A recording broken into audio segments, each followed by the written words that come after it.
Welcome back again after a long time. এবং last time আমি যে ভিডিওগুলো করছিলাম সেগুলো হচ্ছে ঢাকা বিশ্ববিদ্যালয়ের কোটা রিলেটেড, বাট আজকের ভিডিওটা হবে একদম ডিফারেন্ট ইনস্টিটিউট নিয়ে, এবং এটি হচ্ছে একটা গুচ্ছ এবং গুচ্ছ কৃষি। নর্মাল গুচ্ছ না, 24 বিশ্ববিদ্যালয়ের যে গুচ্ছ সেটা না, এটা হচ্ছে কৃষি গুচ্ছ নিয়ে, কারণ এই একটা পরীক্ষায় এখন পর্যন্ত বাকি রয়েছে। সো আজকে আমরা কৃষি গুচ্ছ নিয়ে কিছু কথাবার্তা বলবো। এবং as a student of an agriculture university, I think I have to make this video. Okay, তো ঘটনা হচ্ছে এই হচ্ছে সার্কুলার, এটা হচ্ছে কৃষি বিশ্ববিদ্যালয়ের সার্কুলার। এবং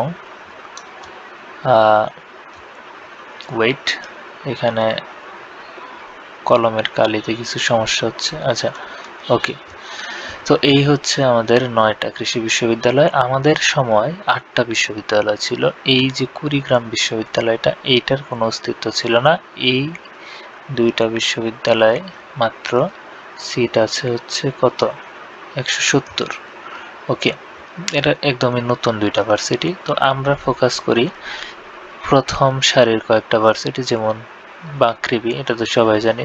বঙ্গবন্ধু শেখ মুজিবুর রহমান কৃষি বিশ্ববিদ্যালয়, এটা ওয়ান অফ দ্য বেস্ট।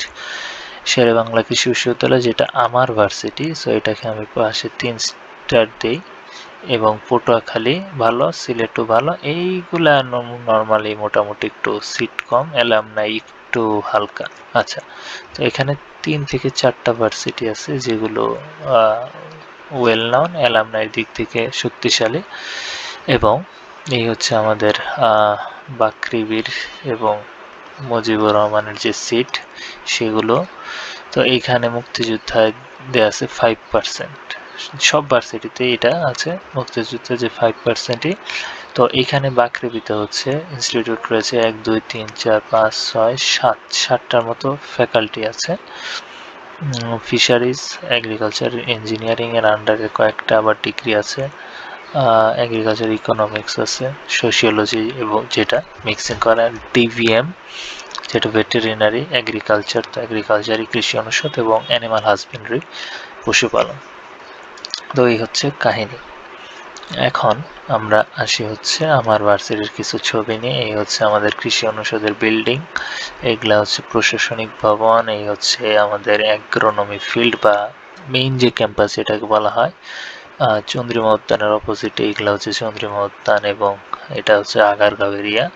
এই হচ্ছে মাঠ, এই হচ্ছে টিএসসি। তো এখন আসি মেইন কথা, যে জিপিএর হিসাব নিকাশ। তো আজকের ভিডিওর মূল উদ্দেশ্য হচ্ছে জিপিএ নিয়ে কিছু কথাবার্তা, যে জিপিএ বন্টনটা কি হয়। এমনি নর্মাল ভার্সিটি, যেমন আমরা যদি ঢাকা বিশ্ববিদ্যালয় কিংবা অন্যান্য যে ভার্সিটি আছে, তারা যেটা করে যে এ প্লাস পাইলেই ওখানে 10 আউট অফ 10 মার্ক পাওয়া যায়। কিন্তু কৃষি বিশ্ববিদ্যালয়ের হিসাবটা একটু আলাদা ভাবে এরা দেখে, সেই আলাদাভাবেটাই দেখি। এখানে আমাদের যে মেইন মার্ক, এক্সামের মার্ক হয় টোটাল 100তেই, এবং জিপিএর উপর থাকে 50 মার্ক, সেটা হচ্ছে এসএসসি এবং এইচএসসির মার্ক। তো এখন এইচএসসিতে থাকে 25, এইচএসসিতে থাকে 25।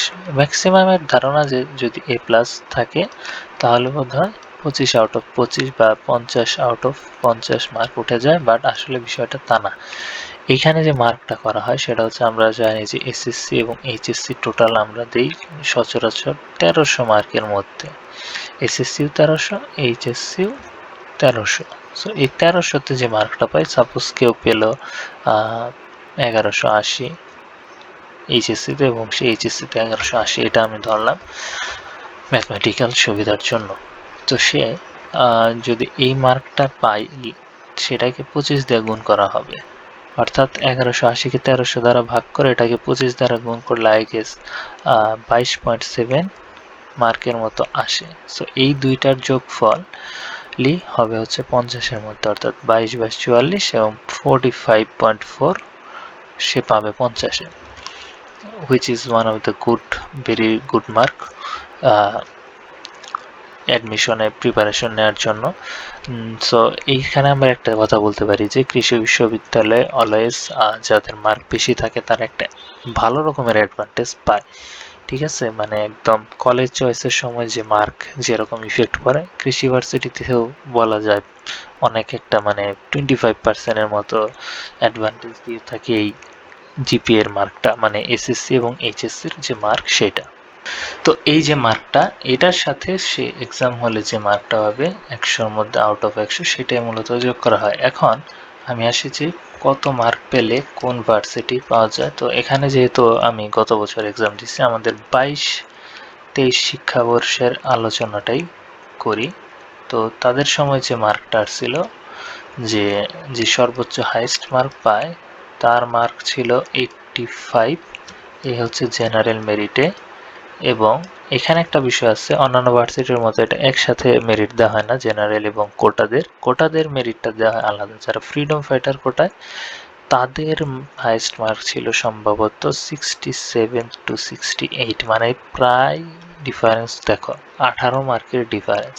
যে প্রথম হয় মুক্তিযোদ্ধা কোটা এবং যে জেনারেল মেরিটে প্রথম হয়, এবং তাদের সিটটাও আলাদাভাবে দেওয়া থাকে 5%-এর মতো।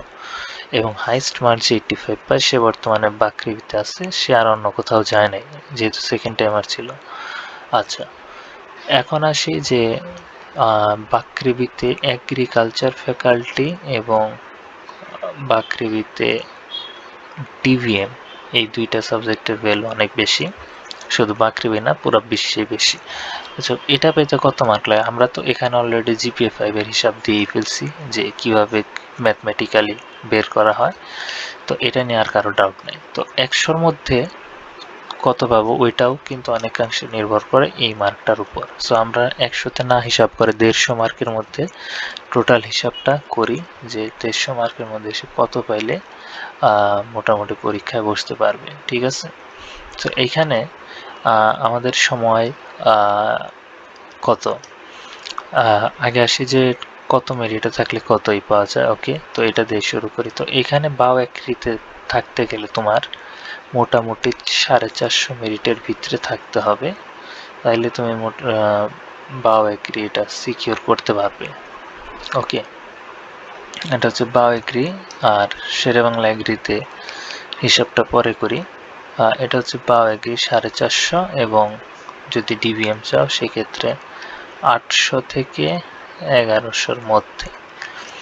আচ্ছা, এবং শেরে বাংলায় যদি কেউ এগ্রি পড়তে চায় সেক্ষেত্রে তাকে 1200 ভিতরে থাকতে হবে। এবং শেরে বাংলায় যদি কেউ ডিভিএম, আসলে শেরে বাংলায় ডিভিএম নাই, শেরে বাংলার যেটা সেটা হচ্ছে এসভিএম, এটা যৌথ ডিগ্রি প্রোভাইড করে, অ্যানিমাল হাজবেন্ডারি এবং ভেটেরিনারি মেডিসিন দুটো একসাথে দেয়। তো এটার মনে করো 1600-র মধ্যে থাকলেই আমরা পেতে পারি। আচ্ছা, তাহলে এই মেরিটে থাকার জন্য কত মার্ক থাকতে হবে? সো 150-র মধ্যে যে মার্কটা দরকার সেটা হচ্ছে অ্যাপ্রক্সিমেটলি কত, 105 থেকে 110-এ থাকলে, মানে 105-এর উপরে থাকলেই সে 450 বা 500-র ভিতরে থাকবে, এবং সে বাকৃবিতে এগ্রিকালচার তো পাবে, শেরে বাংলাতেও এগ্রিকালচার পাবে। অন্যদিকে বাও ডিভিএম পেতে গেলে তাকে 150-র মধ্যে 100+ পাইতে হবে। ঠিক আছে, এটা যদি সে একদম শুধু বাকৃবির টার্গেট রেখেই পড়ে, এই হচ্ছে তার মান, 150-র মধ্যে 100+। ওকে, সো যারা একটু জিপিএ 5 35 থেকে 38-এর মধ্যে আছে, এদের পাইতে হবে কত, 65, অনেক মার্ক কিন্তু পেতে হবে। এবং যাদের জিপিএ 5 45 আছে, এরা তো 55 to 58 পাইলেই বাকৃবিতে ডিভিএম পাবে, এবং আরও কম পেলে যে ইঞ্জিনিয়ারিং, ফিশারিজ, এই সমস্ত সাবজেক্ট সেগুলো পাবে। আচ্ছা, সো এখন আসি শেরে বাংলা, যেহেতু এটা ঢাকার ভিতরে, তো এটা অনেকের টার্গেট থাকে। খুব মেরিট সামনে থাকলে কেউ সচরাচর এটা হাতছাড়া করে না, স্পেশালি আমাদের মতো যারা ঢাকার ভেতরে থাকে। ওকে, তো তাদের জন্য শেরে বাংলাটাই ফার্স্ট চয়েস থাকে বলে আমি মনে করি। ওকে, তো এখানে 1200 মেরিট, এখানেও ওই মার্ক সেম কাহিনী।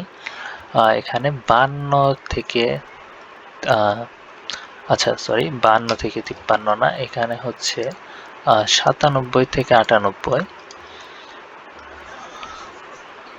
97 থেকে 150-র মধ্যে 97 থেকে 98 পেলেই মোটামুটি সে 1200 মেরিটে থাকবে এবং সাউথে একইভাবে, আর এখানে মার্ক আরও কমবে, এখানে 94 থেকে 96, 97 এইরকম।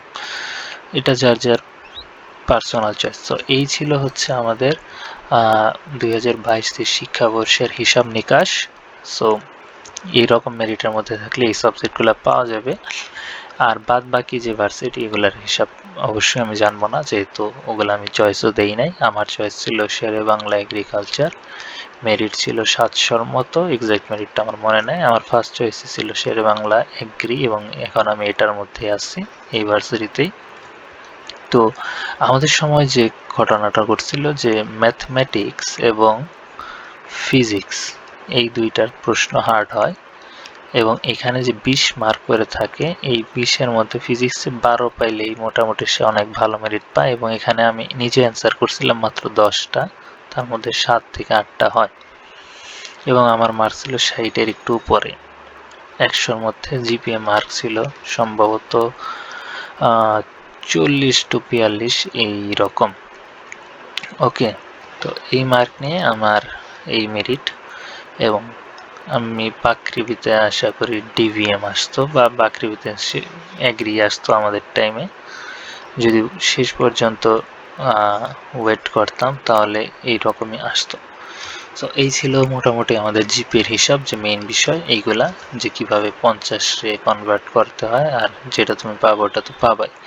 তো আশা করি কোনো ঝামেলা হবে না। এবং ভার্সিটি নিয়ে রিভিউটা আসলে একটা ভিডিওতে দেওয়া মুশকিল, তো আমরা এর জন্য পরবর্তীতে আরও 2-3টা ভিডিও বানাবো। শেরে বাংলা কৃষি বিশ্ববিদ্যালয় নিয়ে, যে অনেকের দোটানায় থাকে যে কোনটাতে পড়লে বেটার হবে, বাও নাকি সাউথ। অনেকে আমরা সবাই জানি যে ভাওয়ের আলাদা একটা রেপুটেশন আছে, বাট ঢাকার বাইরে হয় এটা একটু কমে যায় মানুষের নিচে নামে, যে এখানে আদৌ যাবো নাকি। সবাই তো আমরা ঢাকায় থাকতে চাই। কথার কথা, ঢাকা ভার্সিটি, অনেকে রাজশাহী ভার্সিটির টপ সাবজেক্ট রেখেও তারা কি করে ঢাবিতে আসে, তাই তো। ঢাবি কিংবা বিউপি, ইভেন জাহাঙ্গীরনগর হইলেও সে ওখানে পড়ে। তো এই বিস্তারিত নিয়ে আমি পরে কথা বলবো, যে সাউথে কি কি অ্যাডভান্টেজ এবং ডিসঅ্যাডভান্টেজ আছে। সো ততদিন সকলে ওয়েট করো, and if you like the video then subscribe our channel for more updates. So goodbye.